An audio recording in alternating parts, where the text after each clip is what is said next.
been covering a lot of stuff at a fairly breakneck speed, given the demands of the calendar year. I also know that some of this material it will be new or potentially confusing to you, depending on how well I present it or don't. And I know that it's somewhat schematic. We couldn't leap into the full complexity of any religion. That would take a lifetime, actually, or many years. So what we've been trying to do is to pull out some basic features of religious thinking and moral thinking to help us get at this perplexing fact that human beings have to answer how they should live. We don't have instincts hardwired into us. So we have to figure out what kind of communities to form, what kind of people to be, what kind of promises to keep, what kind of values to pursue, what kind of loves to have, joys to have. So what we've done is take that hard question, how should we live, and break it up into 5 interacting sub-questions, if you want to put it that way. And so far, we've looked at the question, what is going on? Saw that the religions are interested in the odd relation of blindness and insight. We moved to what we ought to be and to do, wisdom and perplexity. What values should we live by? How do we understand good and evil? And today we're turning to arguably the most complex of all of these questions, because it is the point at which they all intersect. And it's the question about us. What does it mean that we're moral agents with others and before God? And I would add on earth. Now, through all of this, we've often gone through 4 different types of basic goods. That gives us a way to see how we have to interrelate those goods in our own lives and in the lives of our communities as best we can. We looked at the golden and silver rule as really kind of enunciating the core moral obligation in relationship to those basic goods. And we noted that for most religions, if you act on that moral obligation for the sake of others, a new kind of goodness comes into the world, what we call the moral good, the good person. Some traditions would speak of saints in this way. We're now entering in, as I said, a very complicated question, which is, if we ask how should we live, then we have to have some understanding of what it means to be a human being, or what it means, as one scholar put it really nicely, I think, ethical primates. We're animals, we're social, but we're also moral beings in a way that other creatures are not, as far as we know. Other creatures have moral value, but that doesn't mean they're moral agents. My cat has never taken time to make me dinner. Yes, Mary Carol knows what I mean. We have to serve. They're not agents as we are agents. So I want us to take a minute here at the beginning, a few minutes, and ask, how do you understand yourself as these creatures with the capacity to act on what you value, what you judge to be right and wrong, your hopes, your obligations, the effects your actions and relations have on others? Let's just take a few moments, as we have before, and sort of freelance on this. There's no special silver bullet answer I'm looking for. And once we get done, then I'm going to complicate things by, again, looking at the religious texts of, in this case, Christianity and Islam. Okay? So please, someone be bold. When you hear this notion that you're a moral agent, what does that mean to you? if anything. I hope it does.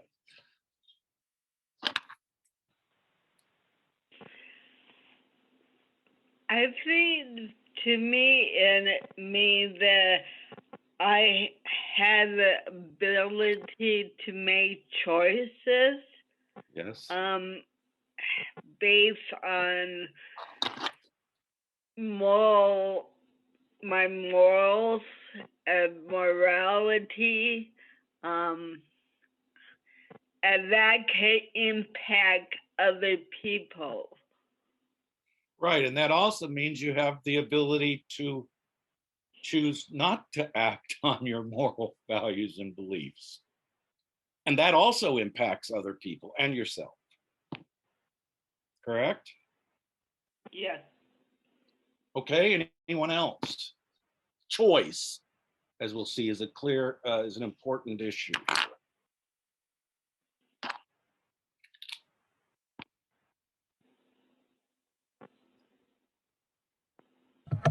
I think for part of it for me is if I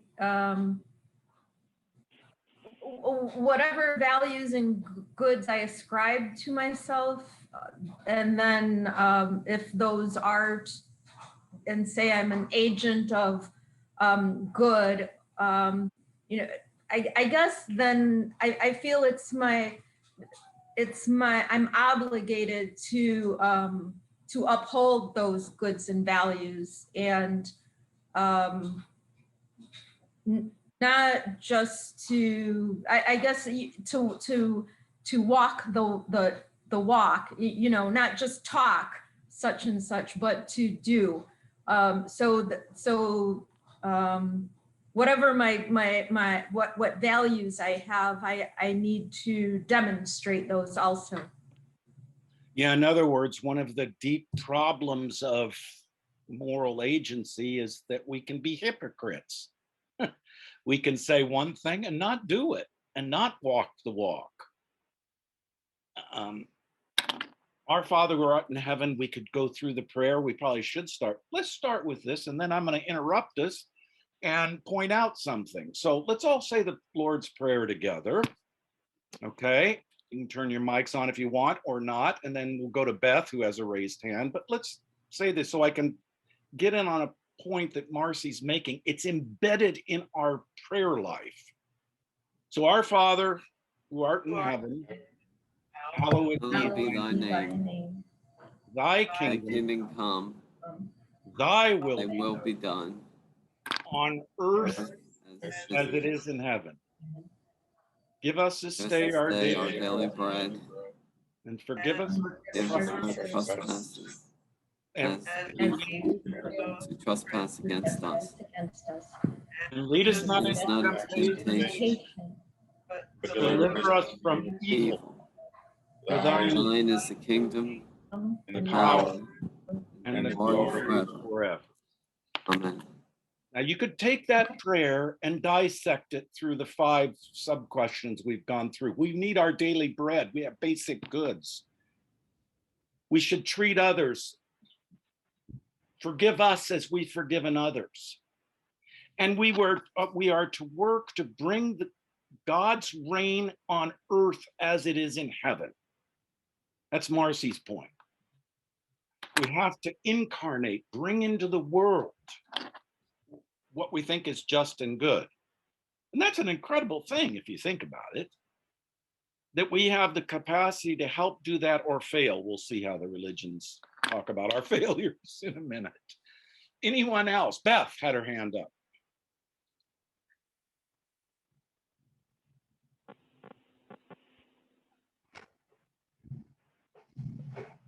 Beth? Beth, are you there? There. Okay. When I studied this in school, ethics was the ability to tell the difference between right and wrong, and to act on what was right. But you first had to be able to tell the difference between right and wrong. Right. and it turns out lots of people can't. Yes. What is the first knowledge that Adam and Eve get in the Garden of Eden? Right, exactly. But isn't that their sin? It So was notice, a sin. Yes, it was their sin, but if you studied in school like I did, it's not religious. Sin didn't come into it. right, but the religions are complicating our picture here because they're saying, Mhm. oddly enough, that we know good and evil precisely because we've fallen away from God. Right. Now, a normal moral philosophy would never say that because they're not interested in God. But we're already starting to see how this gets complicated then. Paula. Oh, is apologizing for being late. Not to worry. Okay, shall we? We'll come back and talk some more in a bit. But let me move into this material if that's all right. Assuming I can get my camera going. Is that okay, folks? And yes. one other procedural matter. If I'm saying something you're not following or it's not making sense, please ask about it because I guarantee someone else on the call is also struggling with it because I'm not being clear. So be brave and ask questions. Now I'm going to read a couple of texts, one from Romans and two from the Quran. We'll come back to them in the discussion, but just listen to this based on what you've already said. First, Romans 7, verses 15 to 18. You all know this, you've all lived it, but here it is. I do not understand my own actions, for I do not do what I want, but do the very thing that I hate. Now, if I do what I do not want, I agree that the law is good, but in fact, it is no longer I that do it, but sin that dwells within me. For I know that nothing good dwells within me, that is, in my flesh. I can will what is right, but I cannot do it. Amazing text that has generated centuries of reflection on human life. Now from the Quran, the 12th Surah, verse 53. Yet I do not hold myself to be free from weakness, from the commanding or the animal self, is surely prone to enjoin evil, except on whom my Lord has mercy, unquote. And then from Surah 75, verse 2, and I swear by and bring witness to the self-accusing soul, the innate self-reproaching spirit, at the doing of an evil deed as an evidence, unquote. Now, in order to decode these and see how they're contributing to our thought, we need to make sense of what this term agency means. And therefore, we have to isolate certain powers, capacities, or capabilities necessary for a human to be able to have the power to act. Agency is it's an exercise of power. We're going to review these now, hopefully in not too tedious a fashion, and then see how the religions complicate them. So first, in order to act and to bring about effects and to be guided by certain values and norms, as we've all said, an agent must be purposive. We have to be able to formulate purposes. That is, to pursue a course of action and decide how rightly to respond to a situation. And we have to formulate goals or ends that we think are good. And we have to assess and choose the means to those ends that we pursue. and when necessary, act with or on behalf of others. Now notice, a person lacking rational capacities cannot really be held responsible by themselves or by others. In other words, responsibility or moral agency is lessened when our rational capacities are diminished through coherence, ignorance, lack of information. We normally don't hold a kid responsible for breaking a window with a baseball ball if he didn't know better, and if he couldn't know the effects of throwing the baseball. This is used a lot in criminal cases. We want to diminish, or the plaintiff wants to diminish their control over their actions. Second, besides this power to rationally formulate certain goals and values and means to them, there must be some degree of freedom. It was interesting, no one mentioned this. But without freedom, we are not agents. If you are coerced into doing something, if somebody's got a gun at your head, or if you have limited capacities, or you're in a situation where you cannot act, which by the way is why prison is a form of punishment, then your power of agency is diminished, and we also don't hold you as responsible. Now, the specific term for this kind of freedom is what we call autonomy, from the two Greek terms law, nomos, and one's own, auto. In other words, a moral agent can formulate some law or maxim of their actions. I can decide what to do. You can formulate what you want to see. You can decide to abide by obligations that you have made. And you then have freedom to act on those. Conversely, if you are determined by, say, a God, or your genes, or your social location, then your agency, your autonomy is also diminished. That's called heteronomy, other law giving. Now, this gets very interesting because that's what Paul's lamenting. Some other power is acting in him. Okay, I'm going to come back to that. Now, given that, so we have to have autonomy, some degree of freedom, rational purposiveness. All of those can be diminished in a way that makes us less responsible.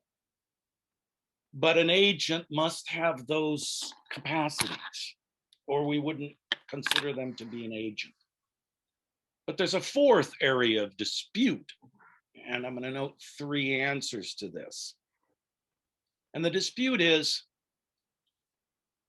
what really makes you act and do something?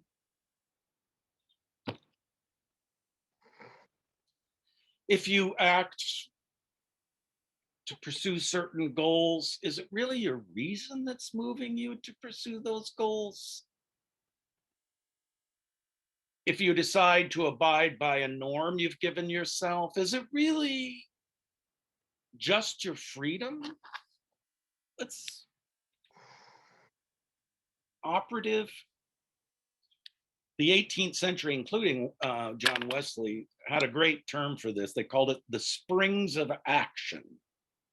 What actually gets us doing things? And there's been 3 answers to this.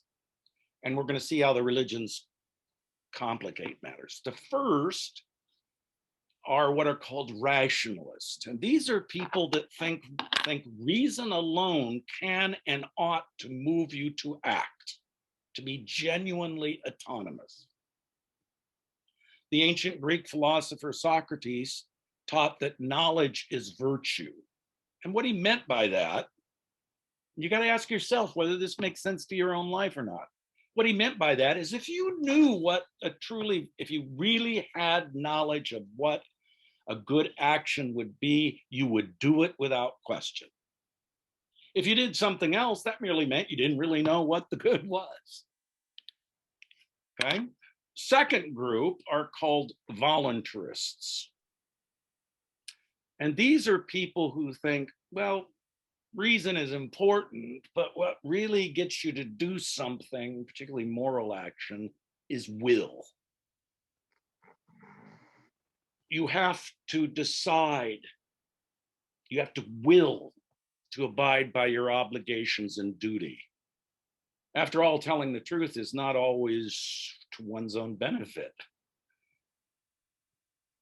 Will is related to reason, but it's different. It's more like the oomph that we have to exert sometimes to do what we want and know we should do. And the third, a pretty unhappy name in our context right now, but the ancient term for it are the hedonists. Now, what the hedonists argue is that the most basic springs of action is not reason, it's not will, it's desire. We are moved by our desires and our loves. Sometimes those accord with reason, sometimes they don't. David Hume, one of the founders of this in the British and American context, said that reason is and ought to be a slave to the passions. But he also argued that we have a natural fellow feeling for others, a natural sympathy. So the moral life then is acting on the desire to have fellow feeling with others rather than our self-interest. But of course, therein lies the problem, because our self-interest and other regard or sympathy can be in conflict. My point here is that the question of agency has to consider claims about moral purposiveness, and therefore our being reasonable animals, freedom and the degree of freedom, and the domain of human motivations or the springs of action. Do we understand that in terms of reason, will, desire, or some complex combination of those? Now, most religions are intensely concerned with the inwardness of a person's life. They're interested in social matters too. But say the Buddha asks someone, why are you suffering? And you find out it's because you have wrongful desires to cling to things. Jesus asked, who do you say I am? You are to love your neighbor. So religions are intensely interested in the constant flow of consciousness, emotions, evaluations that are the energies of human life and character. And most of the time, what the religions want to do is transform that, sanctify it, or enlighten it in ways that human beings can act in responsible and free ways.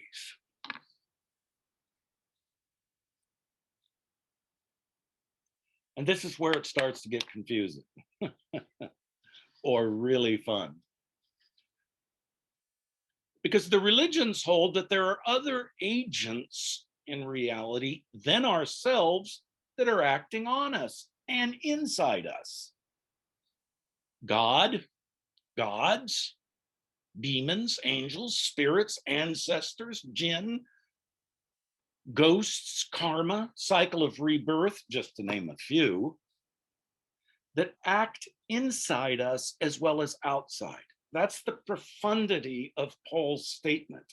I don't know what I'm going to do. There's some other force working in my lives. Right now, we would probably call that propaganda or really good Super Bowl commercials, which then get you up to go out and buy the product they want to get you to buy. Those are ways of forces working inside us to motivate us to do something. That's the whole point of marketing, I think. Think of the passages we started with from the Quran and Romans. The Quran says there are multiple selves. Paul thinks he's overtaken by some alien power. Both exist and act in relation not only to others and their social environment, but to a supreme deity. And so with that, let's shift to Islam and Christianity, unless we want to take a few moments and see if there, let's do that, a few moments to see if there are questions about what I've just said in terms of the bundle of issues that go into thinking about responsible agency. Does anyone have any questions about what I have said thus far? And this is Tom. I have a question in terms of, I remember I had a college professor once who said a lot of decisions in life are not, 90% one way and 10% the other. They can be 49.5 and 50.5. In other words, ethical dilemmas where either way, seems to be the right answer, but you can only choose one of the two. So I guess my question is, how does that fall into this paradigm? Very much so. And this is where I think the religions are smarter than most moral philosophies. What you're talking about is, in the terminology of my guild, is moral tragedy. It's when you have two good things and you can't do them both.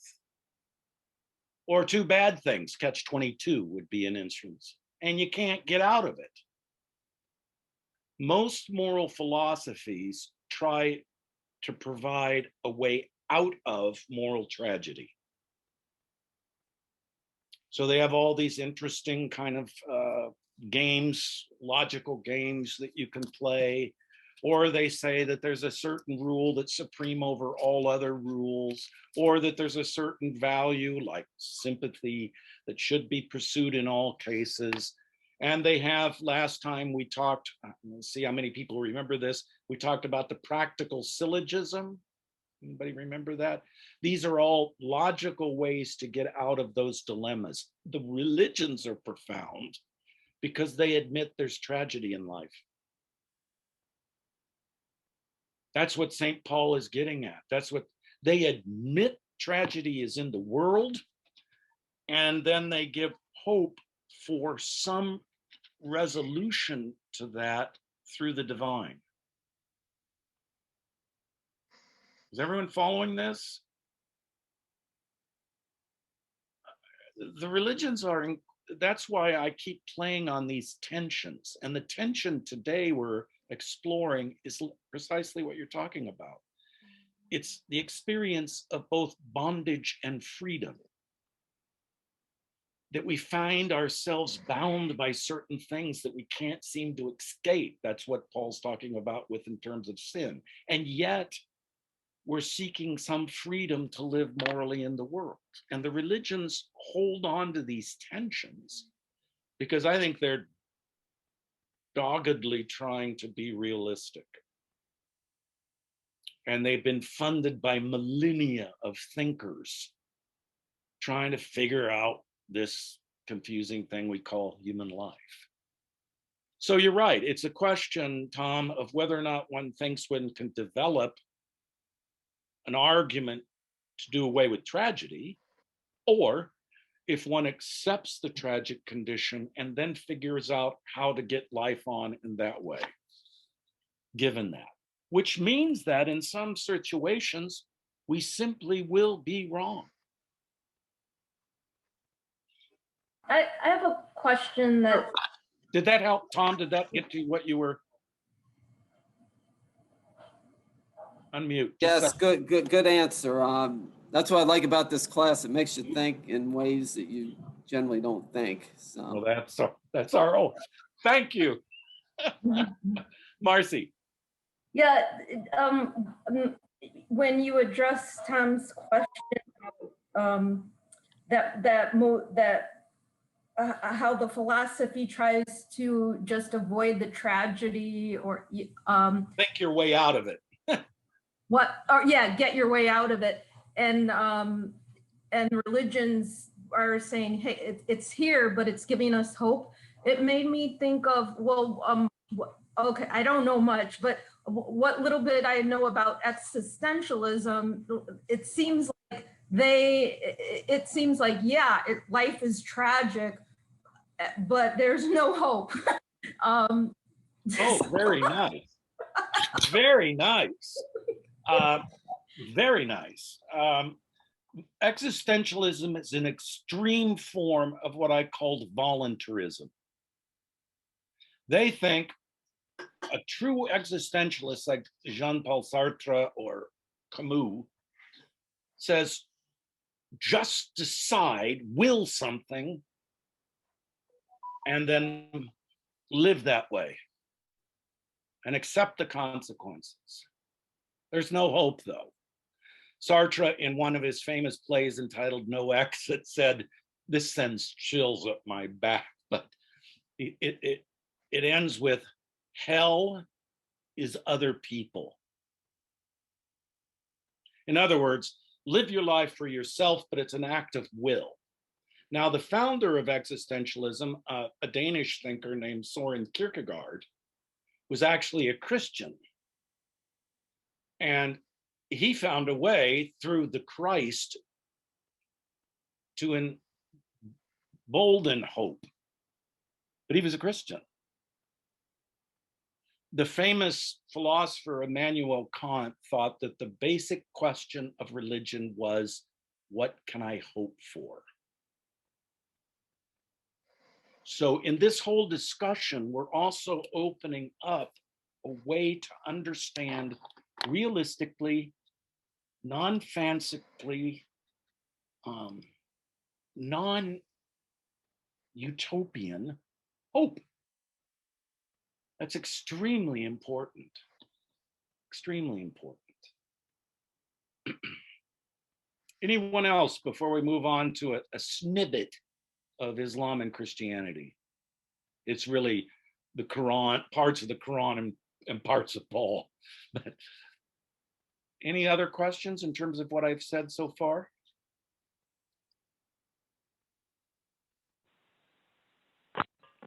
They're clear as mud, but it covers the ground, as they say. Okay, well, if there's no question, we have one.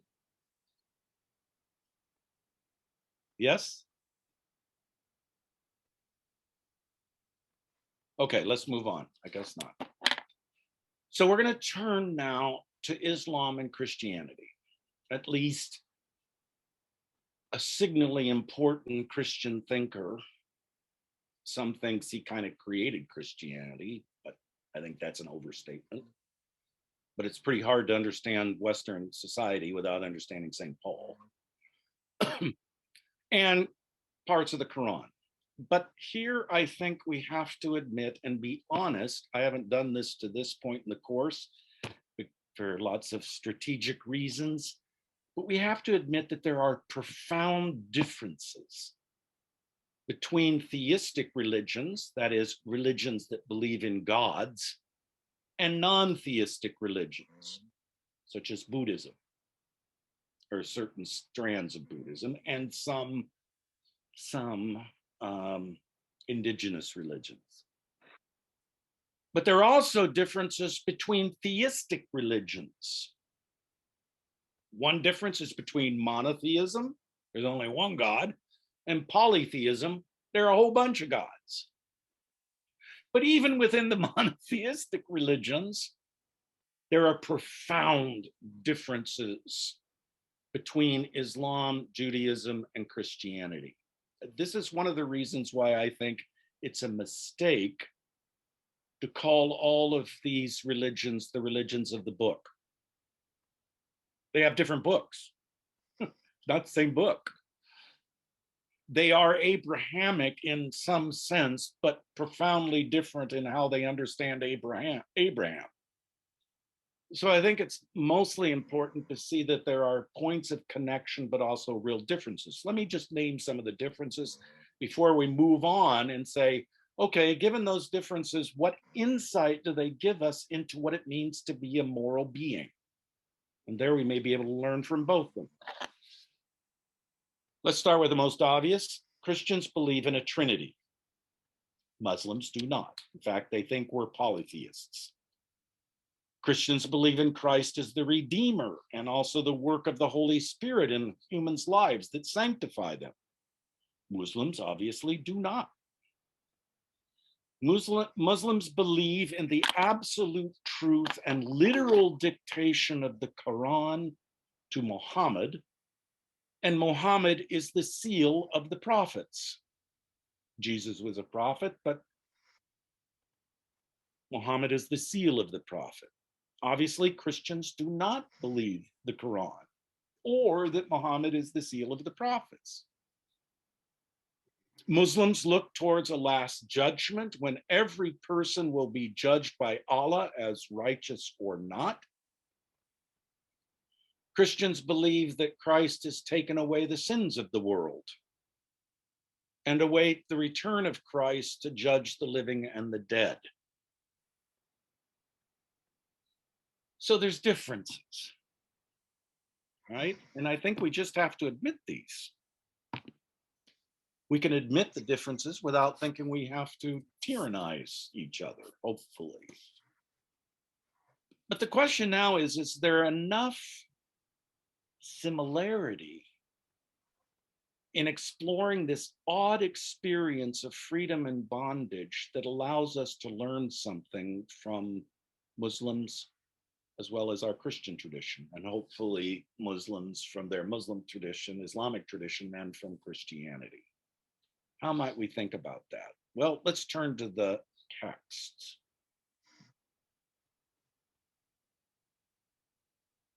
Now, Islam does not have a doctrine of original sin.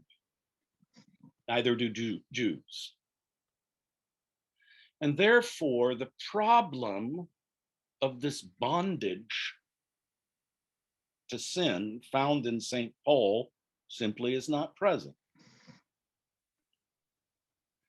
Further, ideas about good, justice, and compassion are for Muslims written into the very structure of reality by the will of Allah. Therefore, following the way of Islam, which means submission to Allah, is meant to bring harmony or justice, what I've been calling the integrity of life, harmony or justice to the self that will accord with Allah's will, just as it will bring about socially the land of peace. Muslims think that there are two worlds, the world of violence and war and the world of peace. Islam establishes the realm of peace. Everything outside of the Islamic reach is the realm of warfare and hatred. Interestingly enough, Christians have some analog to that, but I won't go into that now. Now, as noted in the passages we began with, this problem of why we can't do what we know we should do, the problem for that is moral weakness, is due to the power of what the Quran calls the animal self, or the commanding self. In other words, the failure to do what is right and just flows from the fact that human beings have struggles within themselves, struggles between selves within the self. And this animal or commanding self can command one's innermost being to be prone to evil. That is, to disobeying the will of Allah.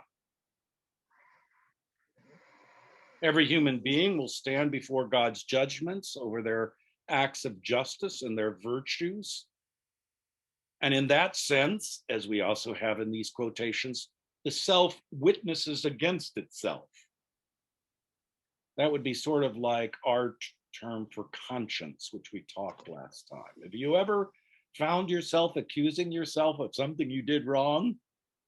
And ever thought how weird that is, that myself can accuse myself for something that I did wrong that I know I shouldn't have done? We call that conscience in the West. They're calling it this inner witness, the self witnessing against itself. So we're getting a pretty complicated picture of human life, right? And in this situation, Allah's mercy is needed.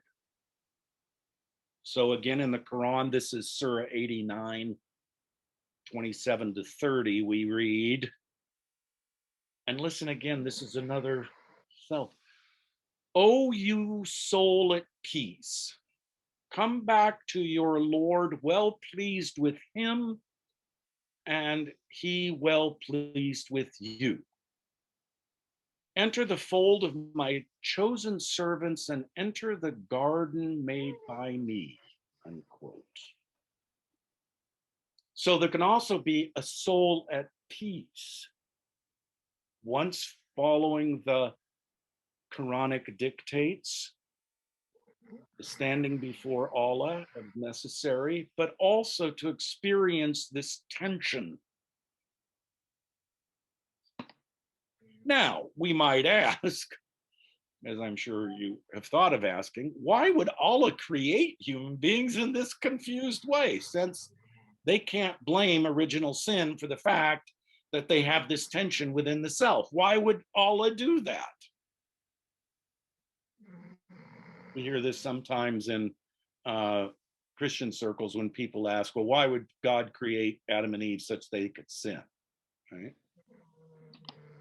Well, the reason is that you should answer only to Allah's will, and Allah wants to know that you've in fact submitted yourself to his will. So you have to have some degree of freedom in order to submit to Allah's will. Now, this raises a complicated problem that's parallel to Paul's worrying about this alien sin in him. Because there's been debates throughout Islamic history about whether or not free will is true. Many verses in the Quran state the power and might of God. In Surah 5, 120, we read, listen to this. This is, God controls whatever exists, controls whatever exists in the heavens and on earth. He has power over all things. And in Surah 35, 44, nothing in the heavens or on earth can weaken God, for he is all-knowing and all-powerful. So one strand of Islam thinks that you're completely determined by God's will, just as the physical universe is completely determined by God's will. Beth, you have a hand up. Did you want to ask something here? Yes, I just wanted to know, because I'm not familiar with the Quran really. I wanted to know, are the surahs like verses in the Bible, and are they divided into chapters? Very good. I'm sorry. No, a surah would be more like our chapters, and then you have verses within those.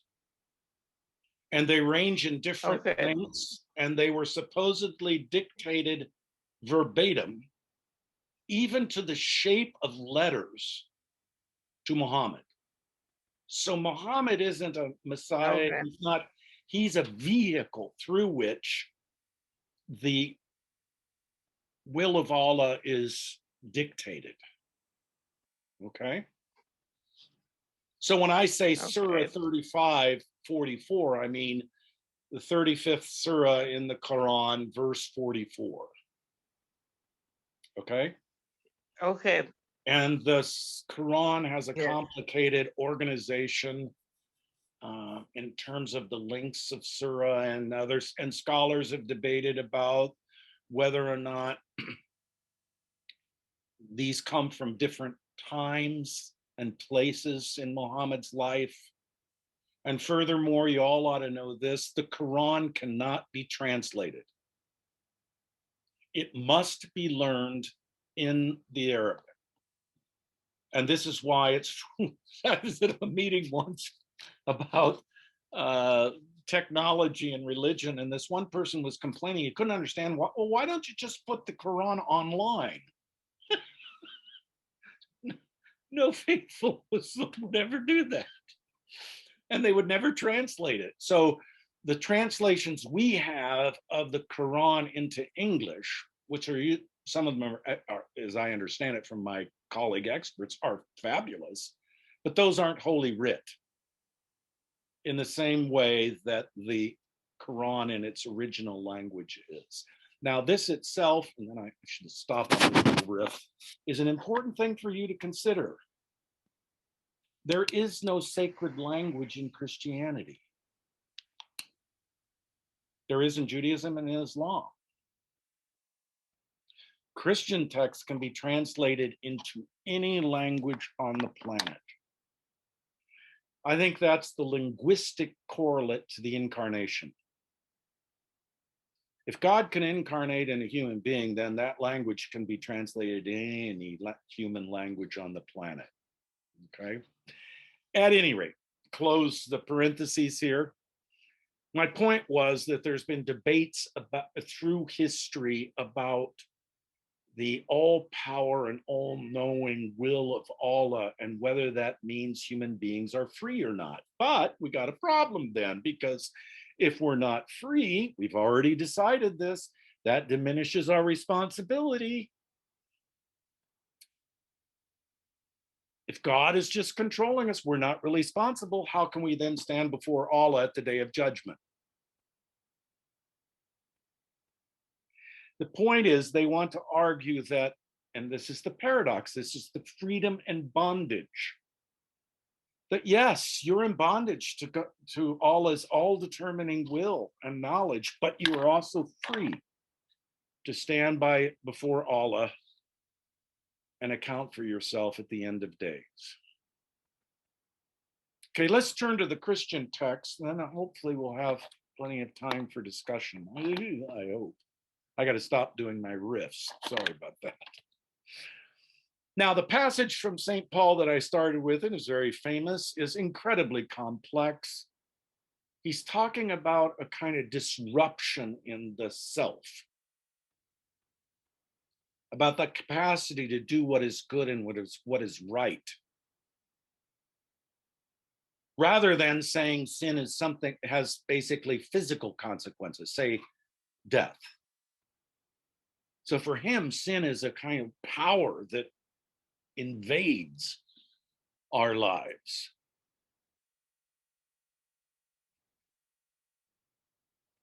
So sin is this power that infects human lives, making the will enslaved, or what Martin Luther famously called the bondage of the will, following St. Augustine. And therefore, in this bondage, unable to really love God or others, or to act justly, or even to have faith and hope and love. Now, this is very important to understand. St. Paul is not talking about bad actions. Sin is not, in this Pauline understanding, sin is not about actions. It's rather a condition of human existence. A condition that pits our emotional, cognitive, and volitional capacities at odds with themselves. I know what I do, but I can't do that. I desire this, but I can't. So the very attributes of agency we went through before, Paul is saying what sin does is just send those into chaos against each other. I don't know if you all have experienced that, but it's not a bad description of my life at times. This is very important. The sinful condition. Paul does what he does not want to do, desires. He knows what he's to do, but he doesn't do that. He doesn't will it. This condition gives rise to actions because, as we said before, our capacity to be agents is what enables us to act in the world. So, Paul is saying, if you're infected or overtaken, complicated question there too, by sin as a condition, we ought to expect people to go out and do evil things,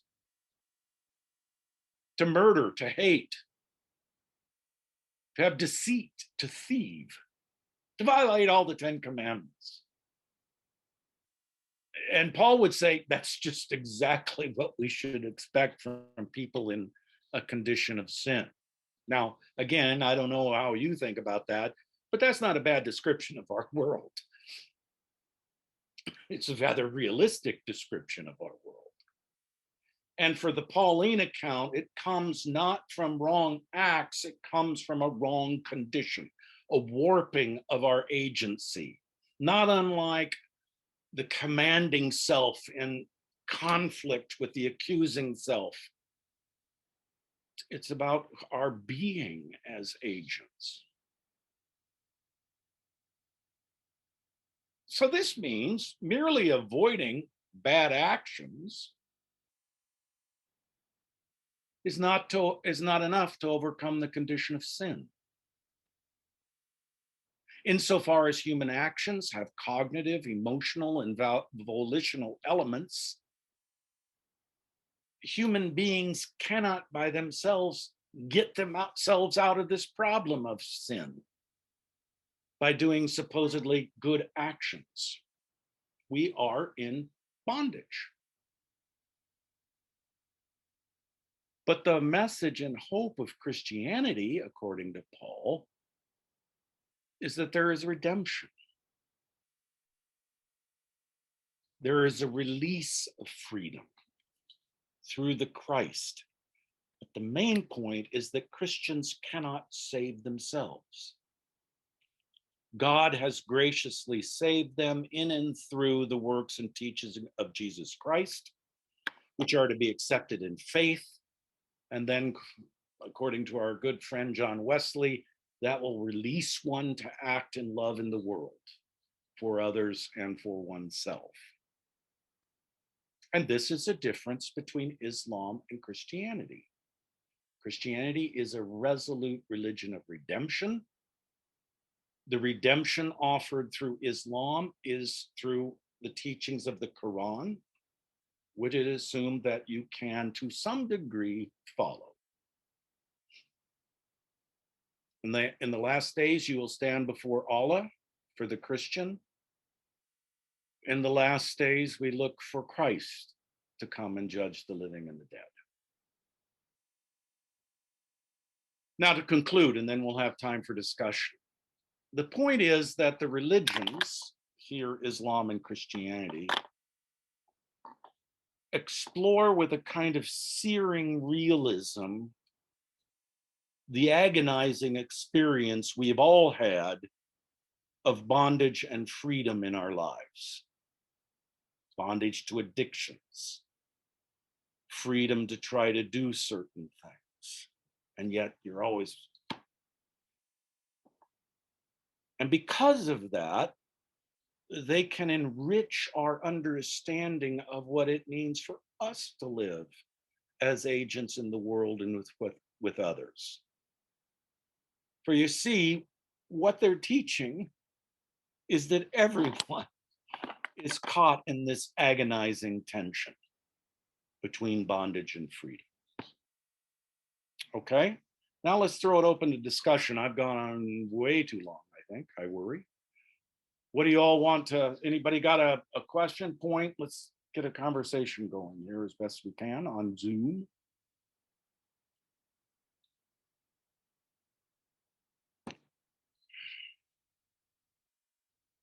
I hope this is making you think in ways you don't normally think. Americans like to think they're always free. Of course, their understanding of freedom is simple, but yes, I Deborah. have a question. Yeah. So I appreciate your book about monotheism is regarding the idolatry is injustice in Yes, monotheism view. yes. So, for example, my great grandmother was a shaman in Korean religion. Okay. So, from the monotheist view, she is injustice. And then, as a heritage of Korean shamanic tradition, even though I became a pastor in Christianity, I always under the judgmental view of I'm the heritage of the pagan religion. So what I'm saying is, when we talk about freedom, I appreciate your one of the interview about we need freedom of religion, freedom from religion, and freedom within religion. Yes, that's the argument I've made. Because religion itself, yeah, religion itself has ethical, moral problems when we talk about how we Yes. react as a moral agent. So I'm Yes. just debating that part because of my heritage, because of where I am as a pastor. Yeah, that's my where I'm standing. Yeah. That's very good. She's drawing her attention to, and thank you for doing so, Deborah, to a distinction that I've tried to introduce. We normally speak about the freedom of religion. That is, you should be able to protect your religion without the imposition of the state or others. And freedom from religion. That is, you should be free to reject religion as much as you want. I've been trying to make, and this course is trying to make, an argument for freedom within religion. What does that mean? That means that we can interpret and live out and hand on a view of our religion in terms of its best ethical insights, not its worst. Every religion on this planet that I know has been involved in some kind of oppression or terror of others, or however you want to put it. They also have immense, as I hope you're seeing, resources for thinking about our lives. Back to Deborah's question, you see, Christianity came out of paganism too. The Greco-Roman world was pagan, and yet it came to influence the religion we now call Christianity that broke off from Judaism. So, as St. Paul put it, we're neither Greek nor Jew. We're some kind of third amalgam if we stay in Christianity. And that should give us a little more patience with other indigenous religions like shamans. We should have a little bit more patience with that, right? Not necessarily not needing to condemn. Sorry, I'm going on too long here, but I think the main problem is when we start with dogma and say we know the right truth and we're going to condemn others because they don't have that right truth, we may have begun at the wrong place. Maybe we should begin with the kind of lives we should live and that others are living. Because the fact of the matter is, ladies and gentlemen, there are a lot of good people in the world who aren't Christians. And there are a lot of really nasty people in the world who are Christians. So the task is to understand our religions in their practical meaning. And that's what I was trying to get at. Thank you, Deborah, for that. Did that get at your concern? Okay, Beth has her hand up, and yeah, that's right.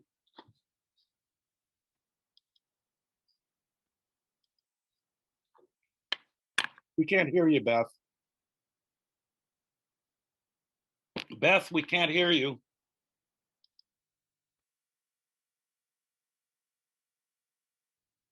I think she was. Can't hear you. I think she was asleep. Oh, I see. Okay. So where are we at?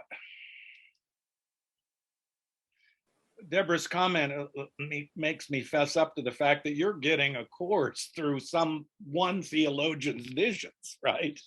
We always have to remember that. Okay, can you hear me now? Yes, we can. Okay. I was saying freedom is a really hard concept to understand Yes. because when you think you are free, that usually means that you have somehow fooled yourself, because we're very seldom actually free. We have to be freed by Christ or by God in order to experience real freedom. We can't just say to ourselves, okay, I'm free. That doesn't work. We think we're free, but we're not. That's why I said, Does that make Paul, any sense? yeah, that's why I said Paul understands the only way out of the bondage to sin is through Christ's redemptive act, which brings us freedom, Right. you know, and that's understood differently in Islam, obviously. What are the Right. problem here we is can't do it ourselves, no we way. can't do it ourselves. Christ has to do it. Yes. And then it's freedom for loving others as we love ourselves. The Right. problem is that in the American context, I think we confuse freedom with license. What is license? And then we need to turn to License is Beverly doing Ann. whatever you want. Right. Do whatever you want. And a lot of American culture confuses freedom with doing whatever you want. If you want to carry a Yes. gun into a crowded place, well, you should be free to do that. Now, Beverly, I'm told, had her hand up and I missed it. Yes, I'm sorry. I just wanted to say the Stoic philosophers, I don't remember who, Epictetus or Seneca or one of them, felt we had much more autonomy and much more control over what we did than many times we recognize.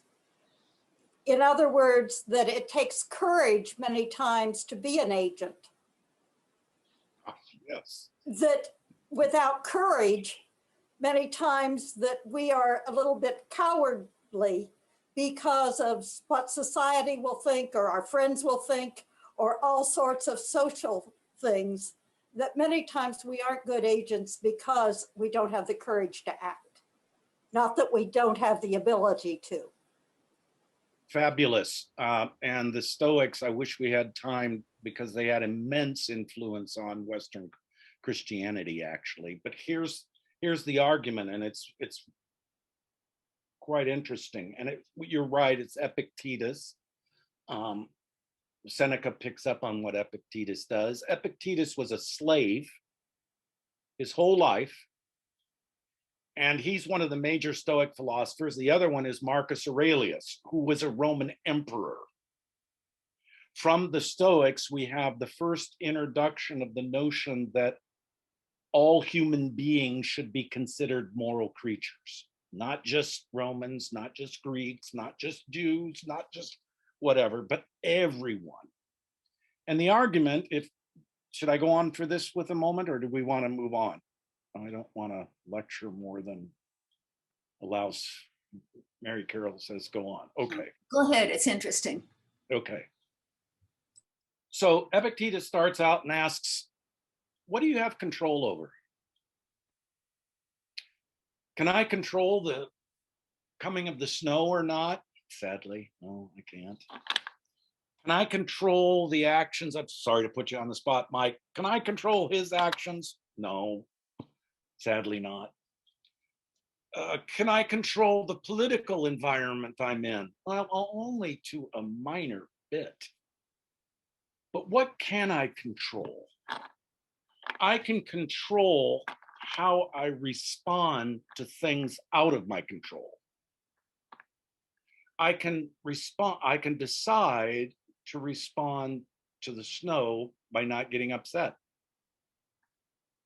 I can decide to respond to Mike's honesty by being honest too. I can respond to the political movements in our time by doing my duty, whatever that might be. I'm a citizen, I do that duty. That's all I can do. An emperor has more power than a slave. Emperor's got more duties than the slave does. And what I'm seeking, according to the Stoics, is inner tranquility, such that I don't allow the forces acting on me. I don't know about your lives, but my life's not always tranquil motion.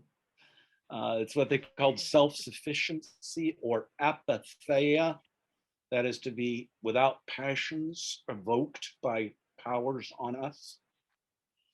There's a Stoicism is always very popular in the self-help sections of bookstores, watered down versions of Stoicism, because it's about how one can gain some measure of control over one's emotional life, to seek peace within, and then just do your duty.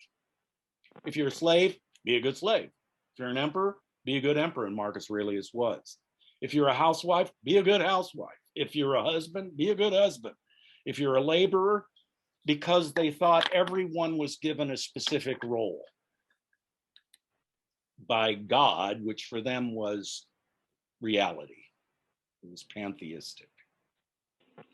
Now that's very attractive, although it raises one problem that the early Roman or Christian thinker St. Augustine pointed out. According to a Stoic, if your dearly beloved child dies tragically, you should still seek apatheia. If you are a slave and your master is not really too nice to you, a lot of beatings and so on, you should seek inner tranquility, because that's the only thing you have control over.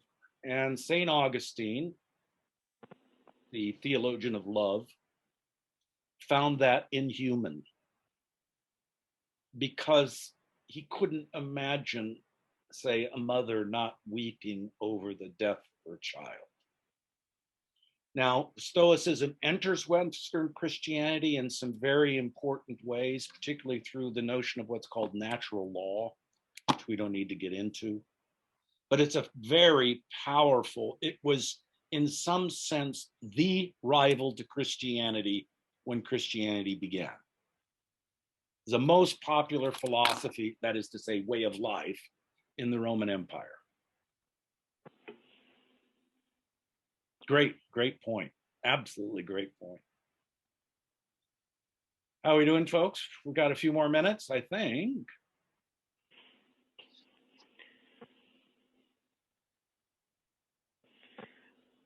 Maybe not.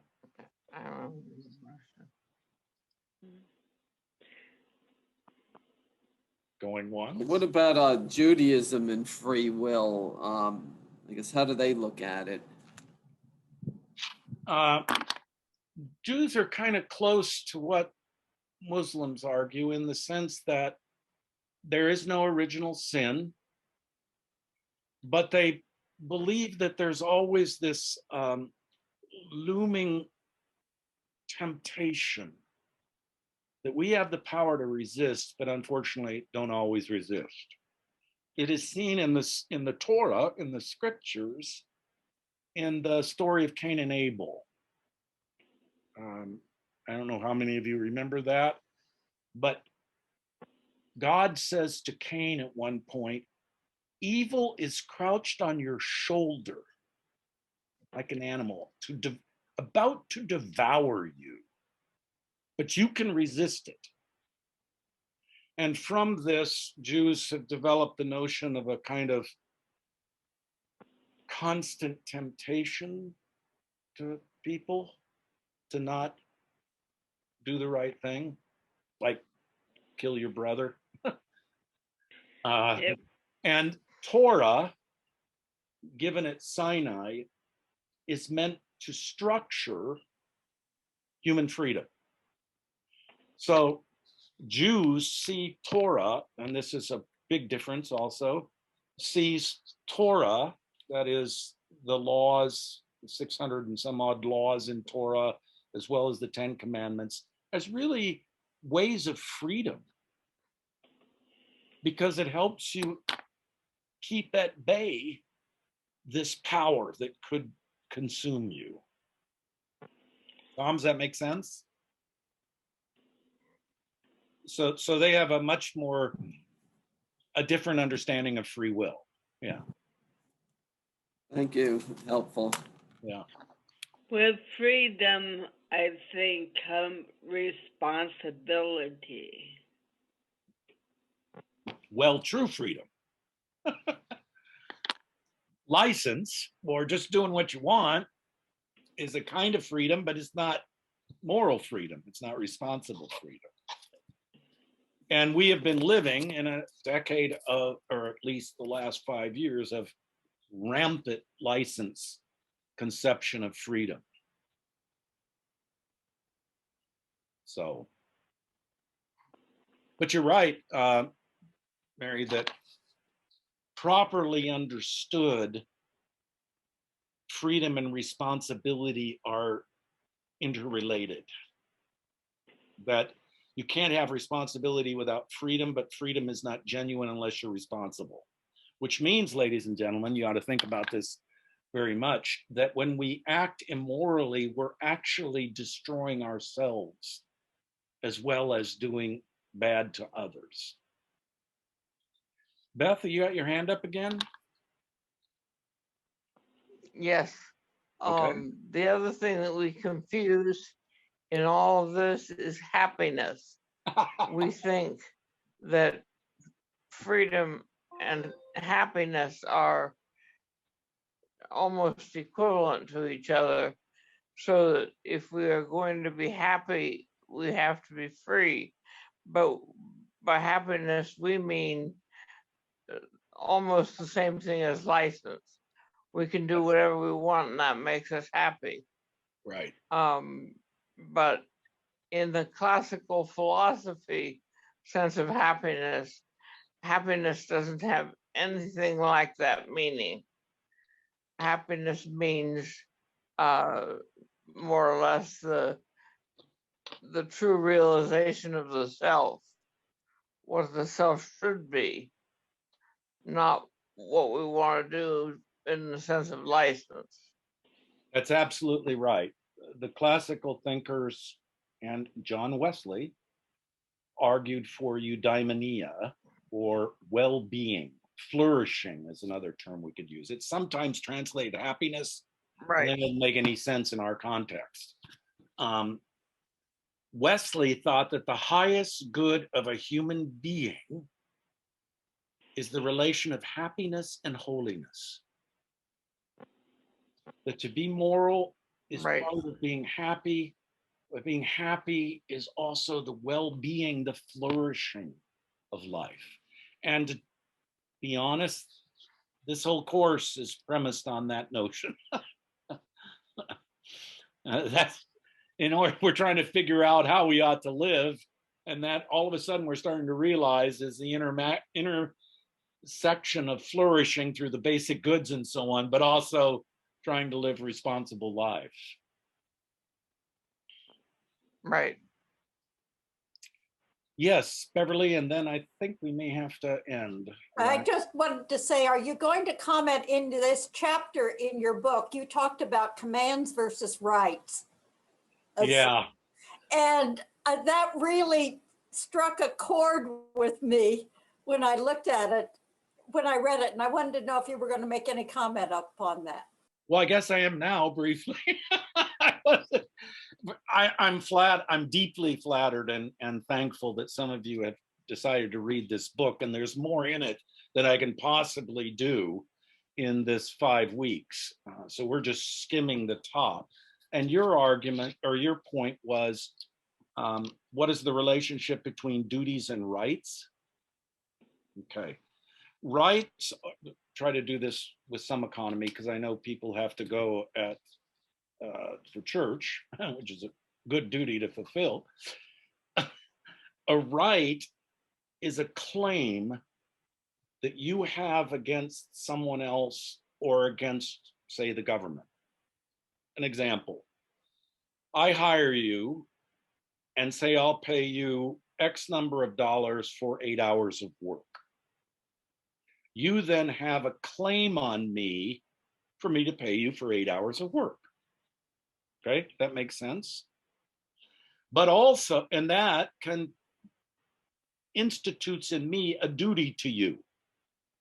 But it also institutes a duty on your part to do the 8 hours of work. Our culture has fallen into a very unfortunate thing that doesn't see duties and rights as interrelated. So I have the right to buy a gun, but heaven forbid that I'd have a duty to learn how to use it properly. I have a right to freedom of speech, but heaven forbid that I should be bound by a duty of social interaction and safety. You see what I'm getting at? Is this what you wanted to get at? So we've found ourselves, and some current political theorists talk about the triumph of rights. Everybody's got their right to something. But a true moral or political right is always correlate to a duty. And no wonder we're in a confused state, cultural state, because we've ripped apart two things that should always go together. Right? Does that make sense? Is that according somewhat with the book? Yes, I just thought that sometimes we confuse freedom and rights. Yes. Freedom would be the condition for having duties and rights, because rights and duties are only applicable to agents. I can't say to my bookcase, it has a duty to me. I can't say I got a claim on it, right? So freedom, the three elements I noted before, rationality, freedom, and volitional movement, whatever moves us to act, there's debates about that, are all conditions for having duties and rights. Now, when you're in a situation, then I need to shut up here, but when you're in a situation where, as Beth pointed out, the culture confuses freedom with license, then no wonder it's not going to have any sense of what duty would be about or what claims would be, and therefore obsess about rights. It's really interesting how much our contemporary culture just shrieks whenever you use the term duty or obligation. Just try it sometime. See how far. Say to one of your friends, you got a duty to do this.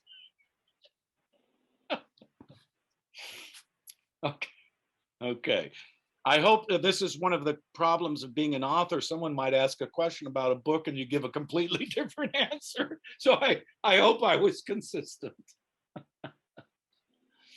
Okay. Let's see. There's one thing in the chat. Yeah. Charlie Brown, happiness is a warm puppy. Well, we'll see about that tomorrow with the Bidens and their puppy bowl. Okay. Anything else, folks? If not, then next time we meet for the last time, alas, Please come prepared to jump in. We're going to be talking about another difficult subject, which is how do we know whether our answers to all the things we've done these previous weeks are true? Okay. All right. We'll see you then. Take care, you all. Thank you. Say